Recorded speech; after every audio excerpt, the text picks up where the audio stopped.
Olá, moçada. Sejam todos bem-vindos ao Templo de Clio. Vamos fazer mais uma viagem pela história da humanidade. Dessa vez a nossa viagem vai tratar sobre os pensadores iluministas.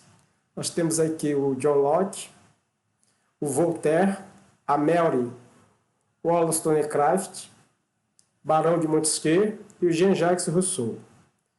Além desses, também nós vamos tratar ainda do Adam Smith, de François Quesnay e dos enciclopedistas, de Diderot e de D'Alembert. Tentar entender o pensamento de cada um deles e a contribuição que cada um tem para o pensamento atual, seja uma república democrática, seja uma monarquia parlamentarista também com princípios democráticos. Porque para a gente inserir esses pensadores iluministas dentro de um sistema político, do sistema econômico, é fundamental que a gente considere esse sistema político do ponto de vista democrático, seja uma monarquia parlamentarista ou seja uma república, e do ponto de vista capitalista, uma economia com princípios liberais, mas que também pode ser uma economia que tenha um controle maior do Estado. É fundamental que a gente entenda esses iluministas e tente perceber a importância que eles têm, as influências que eles têm, principalmente para as constituições atuais, como é o caso da Constituição brasileira, onde o artigo 5º vai sintetizar alguns desses pensamentos, assim também como as legislações educacionais em vigência atualmente no Brasil, que também vai sintetizar alguns desses pensamentos.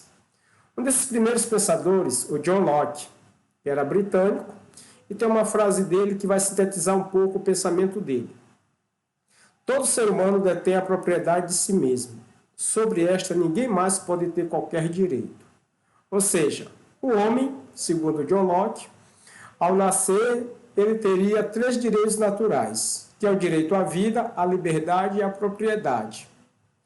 E nenhuma autoridade estaria acima desses direitos do homem, fosse ele o rei, fosse o presidente, uma autoridade militar, nenhuma delas estariam acima a ponto de ameaçar esses 3 direitos que o homem trazia consigo ao nascer. Daí, para John Locke, o governo existiria para garantir esses direitos do homem e não para atacá-los.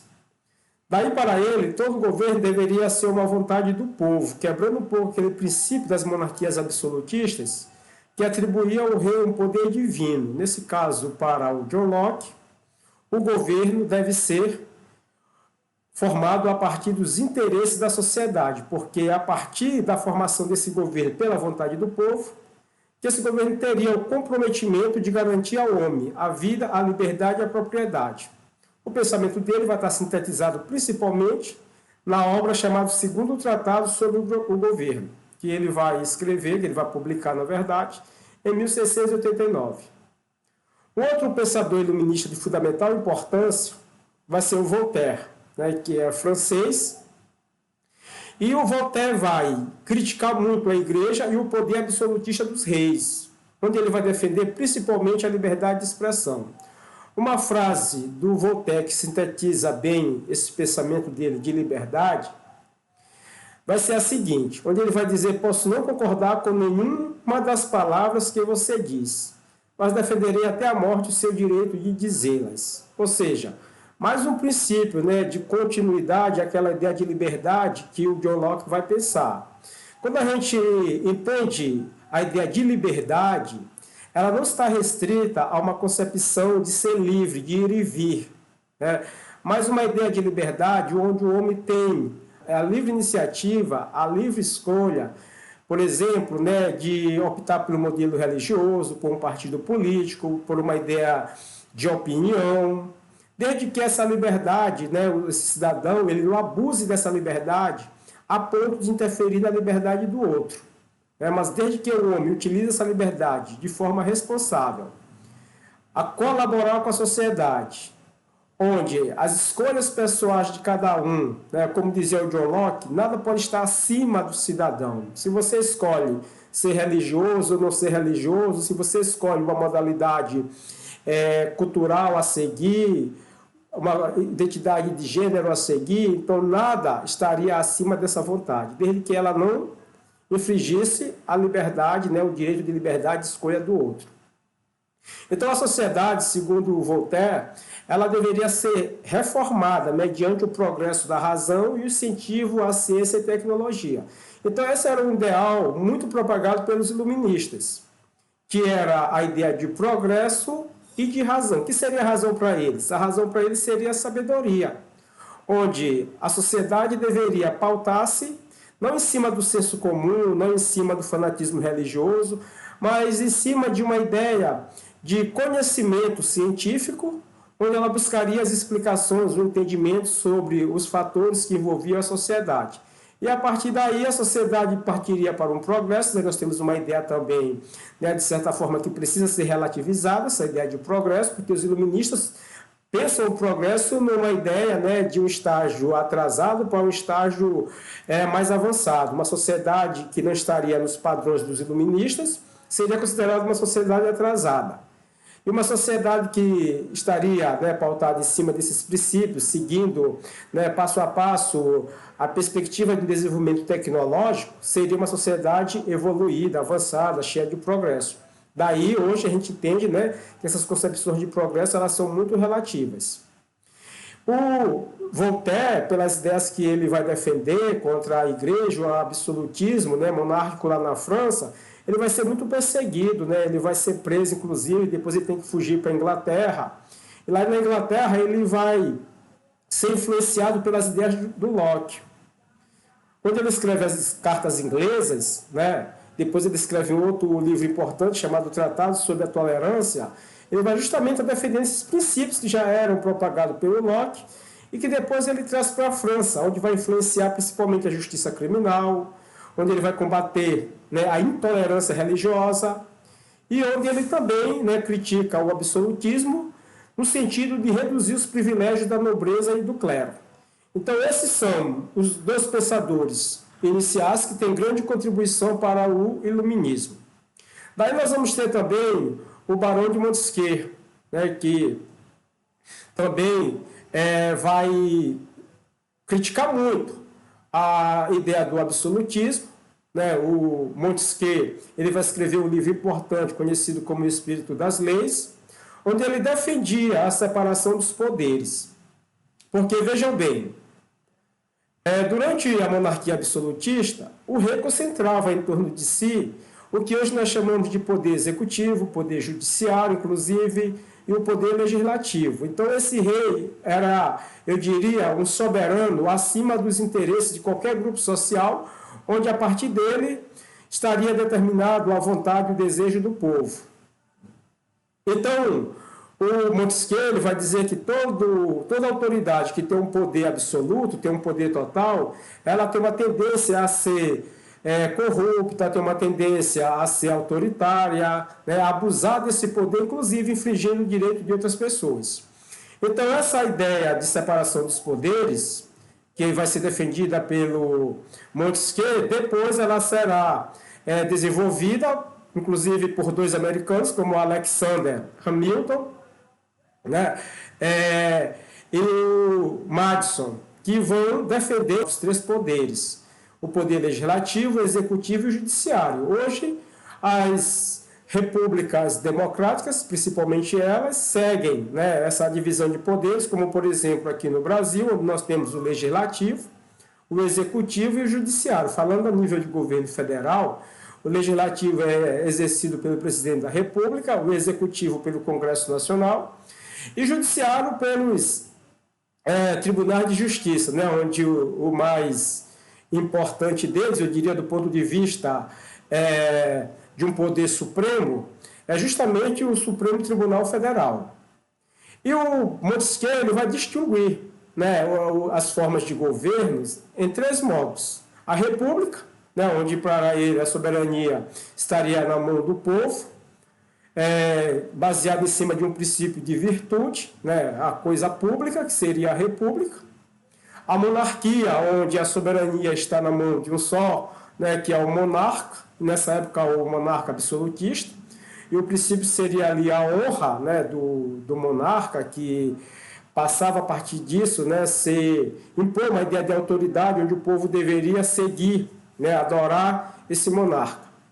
E Por fim, né, ele defendia, né, ele dizia que uma outra forma de governo era o despotismo, onde a soberania estaria também na mão de uma só pessoa, segundo o arbítrio dessa pessoa, onde o princípio fundamental era o medo, ou seja, esse soberano ele se impunha por meio, né, de castigo, por meio de ameaça à população. Daí, contrário, né, a essas ideias de absolutismo, principalmente, nós vamos ter o suíço Jean-Jacques Rousseau, que vai defender principalmente o Estado democrático, onde as condições, né, que se poderia oferecer ao cidadão seria de igualdade jurídica. Então, nós vamos perceber que entre esses iluministas, o primeiro a defender uma ideia de igualdade vai ser o Rousseau. Inclusive, em função dessa ideia de igualdade, que ele vai defender uma igualdade jurídica, ele vai ser muito associado a um fundador do pensamento socialista, do pensamento que depois, né, começou-se a ser chamado de comunista.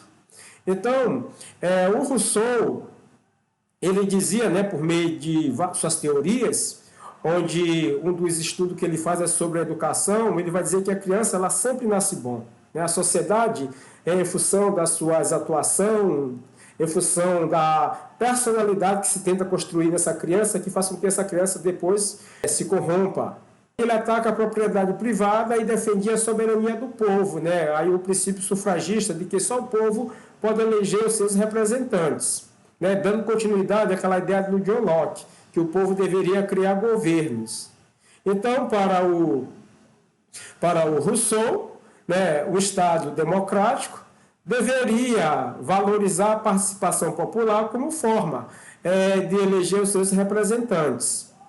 Para ele, o objetivo do governo deveria ser assegurar a liberdade, a igualdade e a justiça para todos, independentemente da vontade da maioria. Ou seja, né, o cidadão, individualmente, ele deveria ter como garantia a sua liberdade, uma ideia de igualdade e justiça, onde, em função de uma pessoa ser de uma classe social, eu diria, com mais poder aquisitivo, ela não poderia valer mais, né, diante de outra que tivesse menos poder. A justiça para ele seria, eu diria, uma justiça que ela não julgaria em função, né, do poder que uma pessoa tinha, mas em função dessa ideia de igualdade que todos têm. Daí ele vai escrever uma obra fundamental que é conhecida como O Contrato Social, né, em 1762, onde ele vai sintetizar a maior parte dessas suas ideias. E aí nós temos, né, uma representante, né, do movimento das mulheres, que vai ser a Mary Wollstonecraft, uma britânica, que foi uma escritora, né, também foi filósofa, foi defensora dos direitos das mulheres. É considerada atualmente, né, pelas pessoas que integram o movimento feminista como uma das principais influenciadoras desse pensamento. Embora a gente não possa dizer que a Mary tenha sido uma feminista, né, do ponto de vista como se compreende hoje. Né? Na verdade, ela defendia uma ideia de formação das mulheres, mas que as mulheres fossem excelentes esposas, excelentes mães. Né? Ela dizia que as mulheres deveriam ser educadas, porque assim elas teriam uma maior contribuição para a sociedade, já que elas eram mães, já que elas educavam as crianças, essas crianças mais bem educadas poderiam servir melhor a sua nação. Era uma burguesa e ela defendia princípios burgueses. Inclusive, ela dizia que as crianças, quando iam à escola, elas deveriam ter direito a uma boa formação, uma formação baseada em cima da criatividade, que levasse em consideração a idade da criança, mas ela dizia que as crianças pobres deveriam ser separadas das ricas, quando alcançassem uma idade, né, ali próximo aos 7 anos de idade. Ela também vai criticar muito a aristocracia e vai defender o republicanismo. Também a Mel ela vai criticar as ideias que caracterizam as mulheres como frágeis, né, que era muito comum naquela época, entender que a mulher, em função de ser sentimentalista, de ser relacionada a uma ideia de sentimento maternal, estaria inaptas para a disputa política, né, para discussões políticas. E ela vai dizer que isso, por si só, já fazia a sociedade uma sociedade desigual, onde não havia participação das mulheres. Por isso ela defendia, né, que as mulheres também pudessem ter os seus representantes, pudessem escolher seus representantes. Nessa frase dela, aqui ela vai dizer o seguinte: eu realmente acredito que as mulheres devem ter representantes. Ao invés de serem governadas arbitrariamente, sem que possa participar diretamente de parte alguma das deliberações do governo, ou seja, né, podemos dizer que ela é uma sufragista, que defende o direito da mulher escolher os seus representantes. E ela vai sintetizar os pensamentos dela numa obra chamada Uma Reivindicação pelos Direitos da Mulher, embora ela tenha escrito outras, né, e algumas que ela escreveu foram publicadas após ela morrer, né, ela morreu muito jovem. Aí nós vamos ter também nesse movimento iluminista, nós vamos ter também os economistas. E esse grupo de economistas, nós vamos dividir ele em dois blocos. Os iluministas chamados fisiocratas, que defendiam uma concepção de economia, e os iluministas, né, mais conhecidos como economistas que defendiam a ideia do trabalho como um modo de geração de riqueza. E nós vamos ter também os enciclopedistas, que vai ser o Jean de Labé e o Diderot. A enciclopédia é um importante publicado para a difusão do conhecimento lá no século XVIII, onde o Diderot e o D'Alembert vão ser os organizadores. Nós vamos contar com a contribuição de vários outros escritores, vários outros filósofos, que vão divulgar por meio da enciclopédia os seus conhecimentos do ponto de vista artístico, filosófico, científicos em gerais. E esse escrito, essa publicação da enciclopédia, de certa forma, a partir do D'Alembert e do Diderot, né, eles vão ser críticos principalmente da igreja, críticos principalmente do absolutismo, e em função da enciclopédia trazer várias dessas críticas, né, ela foi inclusive confiscada e proibida de circular na França, principalmente porque atacava a nobreza e atacava o clero principalmente. O primeiro iluminista econômico, né, economicista, é o François Quesnay, que é um fisiocrata. O fisiocracismo, né, é uma teoria que defende que a natureza, ela por si só seria um modelo, né, de geração de riqueza.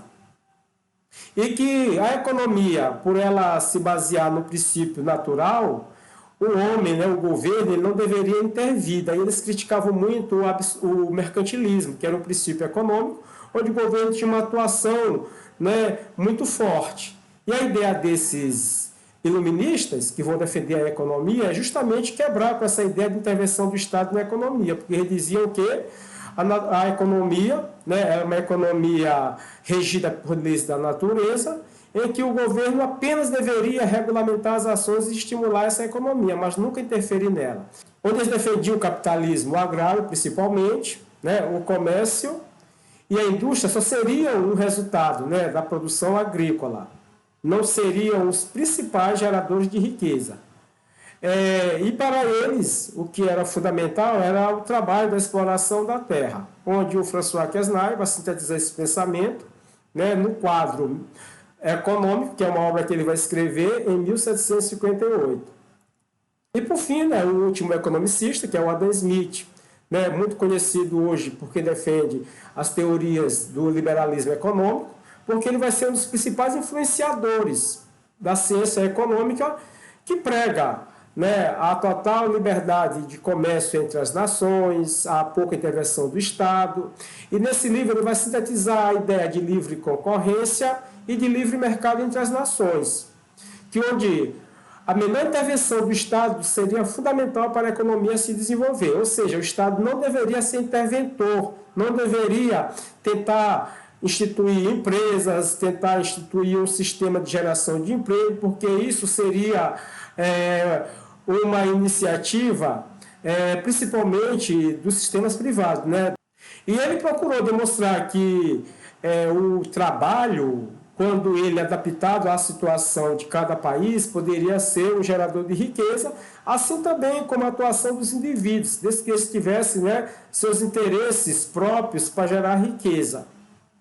E nessa situação, o crescimento econômico, né, a inovação tecnológica seriam frutos dessa atuação dos indivíduos, onde o trabalho era o principal gerador, o principal fator gerador da riqueza de cada país. Onde ele vai sintetizar esse pensamento dele é A Riqueza das Nações, uma obra publicada em 1776. Ok, galera? Então, né, vocês podem deixar o comentário de vocês abaixo sobre os pensadores iluministas, e até a próxima aula. Um abraço a todos vocês.